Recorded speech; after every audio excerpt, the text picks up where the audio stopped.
আসসালামু আলাইকুম রহমতুল্লাহি ওবরকাতুহু। সম্মানিত দর্শক, আমাদের সীমান্ত জুড়ে প্রায় প্রতিদিনই পিলে চমকানো ঘটনা ঘটে চলেছে। আপনারা জানেন যে বাংলাদেশ এবং ভারত সীমান্তে দীর্ঘদিন ধরে যে অমানবিক দৃশ্য চলছিল এবং সেটা দীর্ঘদিন ধরে বিএনপির জামানাতে, বঙ্গবন্ধুর জামানাতে, শেখ হাসিনার জামানাতে এটা কোনো অবস্থাতেই কমেনি। সীমান্তে ভারতীয় যে বর্ডার সিকিউরিটি ফোর্স বিএসএফ তাদের অমানবিক আচরণ, নির্বিচারে গোলাগুলি এবং সেখানে বহু হৃদয় বিদারক দৃশ্য আমাদেরকে ব্যথিত করেছে। সেই কাঁটাতারের বেড়াতে ফেলানির ঝুলন্ত লাশ, সাম্প্রতিক শতাব্দীর যে সীমান্তে যে সকল হৃদয় বিদারক দৃশ্য রচিত হয়েছে, যে পোর্ট্রেট রচিত হয়েছে, ফেলানি লাশ তার মধ্যে প্রধানতম। ভারতের সঙ্গে বাংলাদেশের যে দ্বিপাক্ষিক সম্পর্ক, এটি বলা হয় বন্ধুত্বের। আওয়ামী লীগ জামানাতে এই বন্ধুত্ব রীতিমতো গর্বের বিষয় ছিল। অনেকে এটিকে ভাই বোনের সম্পর্ক, অনেকে এটিকে স্বামী স্ত্রীর সম্পর্ক, অনেকে এটিকে লেনাদেনার সম্পর্ক। স্বয়ং সাবেক প্রধানমন্ত্রী তিনি বলেছিলেন, ভারতকে যা দিয়েছি জীবনে ভারত কখনোই এটা অস্বীকার করতে পারবে না, বা এরকম কিছু একটা অবস্থা যে এরপরে আর দেওয়ার কিছু নেই, বা এরপরে ভারত আসলে চাওয়া পাওয়ার আর কিছু থাকতে পারে না, এত কিছু ভারতকে দিয়েছি। তো এরকম একটি সম্পর্ক, সেই সম্পর্কের মধ্যে আবার সীমান্তে একের পর এক কাঁটাতারের বেড়া নির্মাণ। তারপর একদিকে ভারতের সঙ্গে বাংলাদেশের যে সীমান্ত বিরোধ, সেটা নিষ্পত্তি হয়ে যাওয়া, বাংলাদেশের ভিতর দিয়ে ভারতের ট্রানজিট, রেড ট্রানজিট, নৌ ট্রানজিট, আর আকাশপথের আর জলপথের ট্রানজিট তো ছিলই। তো সেখানে সীমান্তের দেয়াল উঠে যাবে। ভারত এবং বাংলাদেশের মধ্যে যেখানে পাসপোর্ট থাকবে না, বা অনায়াসে আমরা ভারত যেতে পারবো, ভারত আমাদের দেশে আসতে পারবে, জাস্ট লাইক সেনজেন কান্ট্রি। তো সেটা না করে দেখা গেল যে ভারত আমাদের এখানে অনায়াসে আসতে পারবে, অনায়াসে যেতে পারবে। এমনকি বলা হচ্ছিল যে ভারতীয় যে তাদের অফিস, আমাদের সেনা গোয়েন্দা বিভাগ ডিজিএফআই এর যে হেডকোয়ার্টার, সেখানে আছে। সত্য মিথ্যা জানি না, বা ছিল। এ সকল কথাবার্তা ব্যাপক প্রচলিত ছিল এবং ভারতীয় ইচ্ছা করে বাংলাদেশ থেকে যে কোনো কাউকে ধরে নিয়ে যেতে পারত। এবং এয়ারপোর্টে আমরা বেশ কয়েকবার আওয়ামী লীগ জামানাতে শুনেছিলাম যে এয়ারপোর্টে ভারতীয় যে বা ভারতীয় কর্তৃপক্ষ তাদের অপছন্দের মানুষকে আমাদের ঢাকা বিমানবন্দরের ভেতর থেকে ধরে নিয়ে গেছে। সত্য এবং মিথ্যা আগে বললাম জানি না, কিন্তু এই বিষয়গুলো আওয়ামী লীগ জামানাতে বেজায় ভাবে চালু ছিল। এরপর যখন ইউনূস জামানা এলো, তখন ডবল সমস্যা হলো।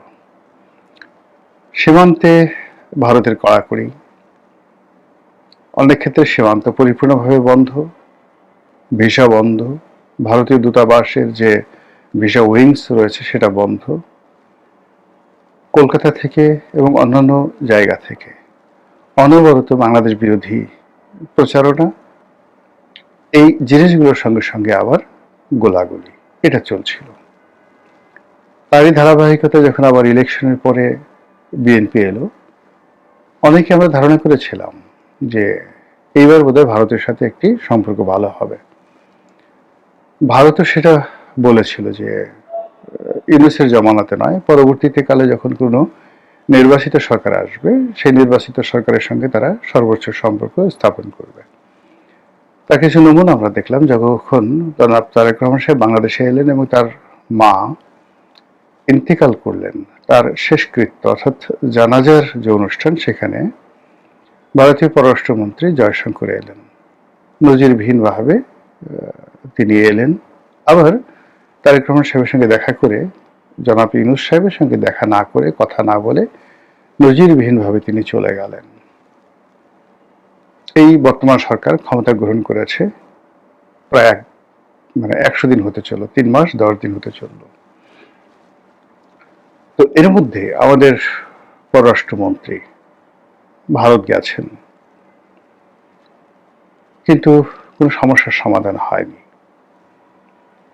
যারা কূটনীতি সচেতন বা কূটনীতি সংশ্লিষ্ট তারা সবাই জানেন যে অতীতের যে কোনো সময়ের চাইতে ভারত এবং বাংলাদেশের যে সম্পর্ক সেটি এখন একেবারে টনটনে অবস্থায় আছে, কিন্তু বাংলাদেশের পক্ষ থেকে কিচ্ছু বলা হচ্ছে না, আর ভারতের পক্ষ থেকেও তেমন কিছু বলা হচ্ছে না।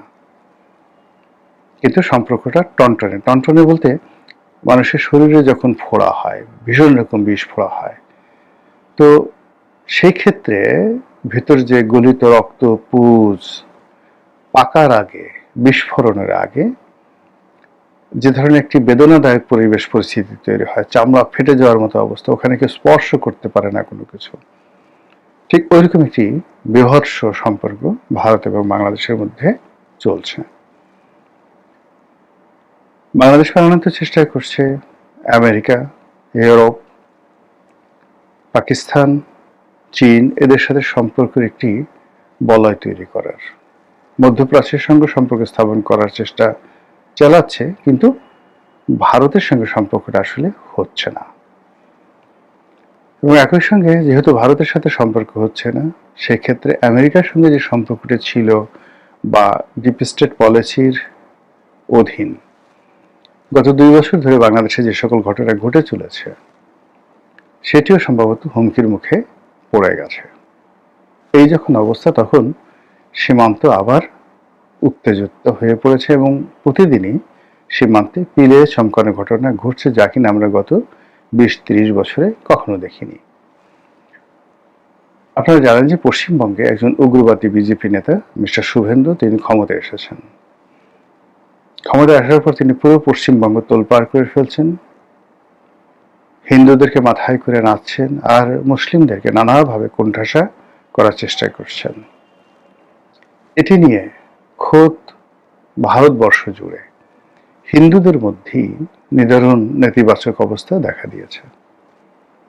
এই যে পবিত্র ঈদুল আজহা, এই ঈদুল আজহাকে কেন্দ্র করে ভারতের প্রান্তিক লেভেলের যে সকল খামারি রয়েছেন তারা নিজেদের দেশে সেই কুরবানির পশু হিসেবে গরু বিক্রি করেন, আর বাংলাদেশে বিপুল সংখ্যক গরু তারা রপ্তানি করেন।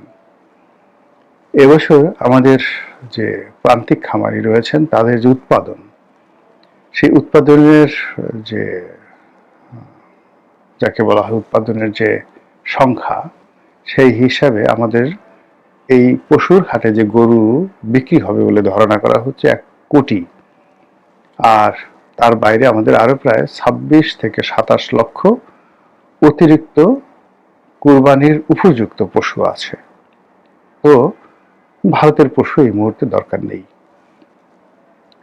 সেই ক্ষেত্রে যেটা হয় সেটি হলো ভারত থেকে অবাধে রুগ্ন গরু, যাকে বলা হয় রোগা এবং কম দামের গরু আসে, চোরা কারবারি হিসেবে চোরাচালানে আসে।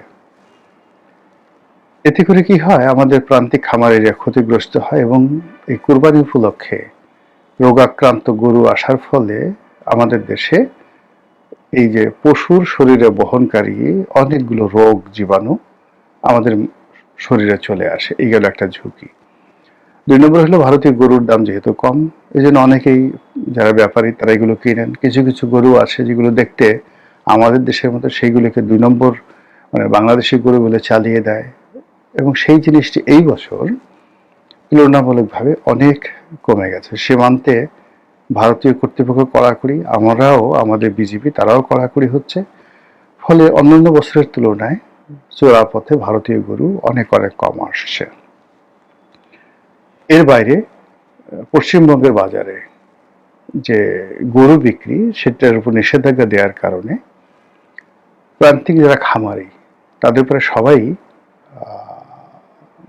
হিন্দু, তাদের মধ্যে রীতিমতো কান্নার রোল পড়ে গেছে। আমরা সামাজিক মাধ্যমে বিভিন্ন গণমাধ্যমে যে সকল দৃশ্য দেখছি তা হৃদয় বিদারক। ফলে শুভেন্দু যা কিছু করতে চাচ্ছে এটি তার জন্য হিতে বিপরীত হয়ে পড়েছে। এবার সীমান্তে আসি। শুভেন্দু ঘোষণা করেছিল যে পশ্চিমবঙ্গে তিনি ক্ষমতায় এলে পুরো সীমান্ত জুড়ে তিনি কাঁটাতারের বেড়া নির্মাণ করবেন।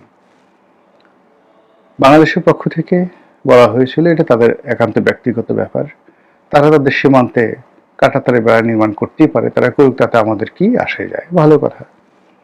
এখন শুভেন্দু জয়লাভ করার পর ভারতীয় বর্ডার সিকিউরিটি ফোর্স থেকে শুরু করে তাদের যে সেনাবাহিনী আছে, আধা সামরিক বাহিনী রয়েছে, তাদের সকলের সঙ্গে তিনি বৈঠক করেছেন এবং সীমান্তে কাঁটাতারের বেড়া নির্মাণের জন্য তিনি তোড়জোড় শুরু করেছেন। এবং এটা নিয়ে আমাদের বিজেপির সঙ্গে তাদের বাকযুদ্ধ, হাতাহাতি এবং ক্ষেত্র বিশেষে গুলাগুলি ঘটে যাচ্ছে।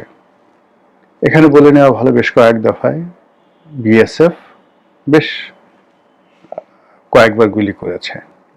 এতে বহু মানুষ হতাহত হয়েছে এবং বহু সংখ্যক মানুষ, যাকে বলা হয় বেশ কয়েকজন মানুষ নিহত হয়েছেন। এর বাইরে বাংলাদেশকে চাপে ফেলার জন্য বহু সংখ্যক ভারতীয়কে তারা সীমান্তে জড়ো করেছে। হতে পারে তারা অপরাধী বা অন্য কেউ, তাদেরকে বাংলাদেশে পুশিং করার জন্য প্রাণান্ত চেষ্টা তারা চালাচ্ছে।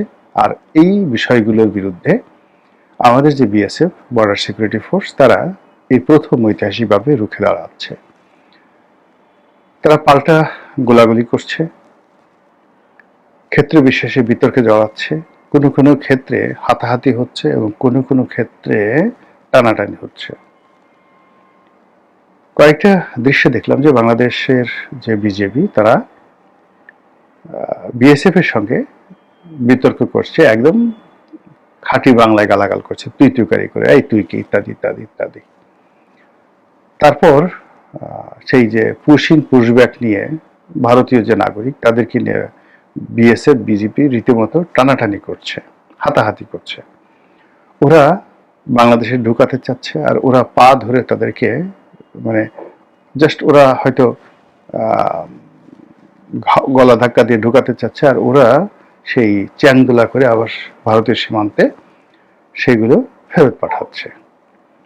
এই যে ঘটনাগুলো ঘটছে, এর ফলে কি হলো, আমরা যারা এই ঘটনা দেখছি, এই প্রথম আমাদের কাছে মনে হচ্ছে যে হ্যাঁ, আমাদের একটা স্বাধীন পতাকা আছে, স্বাধীন দেশ আছে, স্বাধীন সীমান্ত আছে।